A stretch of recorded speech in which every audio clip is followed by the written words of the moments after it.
সকালবেলা আওয়াজ উঠবে আর রাহিল ইলা যাইফির রহমান, চলো আল্লাহর দাওয়াত।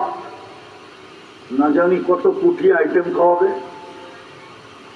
হ্যাঁ, এক এক বৈঠকে কোটি কোটি আইটেম খাবে।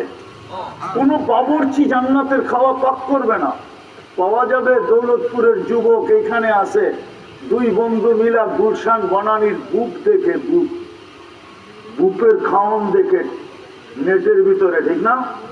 আর খালি জিব্বা দিয়া পানি পড়ে 200 আইটেম, ঠিক না? সত্য তো জান্নাতের বুকে 70,000 আইটেম। বাবুর্চি পাকাবে না, আল্লাহ কুদরত দিয়ে পাকায় পাঠাবে। বলবে এতগুলা খাবে কি করে?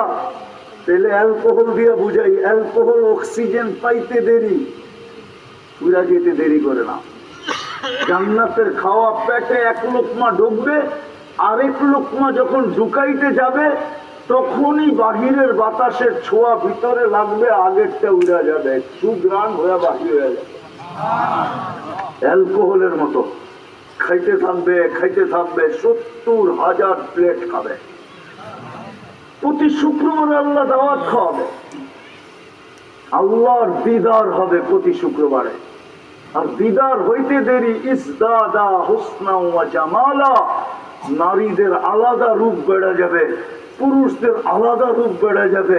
একজন আরেকজনের দেখবে আর মুস্কি হাসবে, বলবে বাহির যখন হইলাম জান্নাতের থেকে, তুমি তো এত রূপালা ছিল না, এত রূপালা হইলা কি করা? তো বলবে সুরনা রব্বানা, আল্লাহর দিদারে রূপ বেড়ে গেছে। আবার তুমিও বলবে তুমিও তো এত সুন্দরী ছিল না, এখন তো দেখা যায় বায়া পড়তেছে। সুরনা রব্বানা, আল্লাহর দিদার হয়েছে তো রূপ বেড়ে গেছে। আল্লাহ খাওয়াবে, পরে পোশাক পরাবে, তারপরে আল্লাহ সুঘ্রাণ লাগাই দিবে, তারপরে আল্লাহ কুদরতি হাতে গ্লাস নিবে, সাকাহুম রব্বুহুম শারাবান তাহুরা, প্রত্যেককে ঠোঁটে লাগায় আল্লাহ শারাবান তাহুরা পান করায় দিবে। কেমন হবে ওই দৃশ্য? আল্লাহর কুদরতি হাত হবে আর আমার ঠোঁট হবে, আর আল্লাহ কুদরতি হাত দিয়ে ঠোঁটে লাগাবে আর বলবে ইশরাব, পান কর। আল্লাহ কথা বলবে ইউহাদিরুহু মুহাদারা। ওই মানুষ নিজেকে বানাইতে হবে। তারপরে ঢুকবে বাজারে ছবির নিচে লেখা থাকবে, রূপটা যদি তুমি চেঞ্জ করতে চাও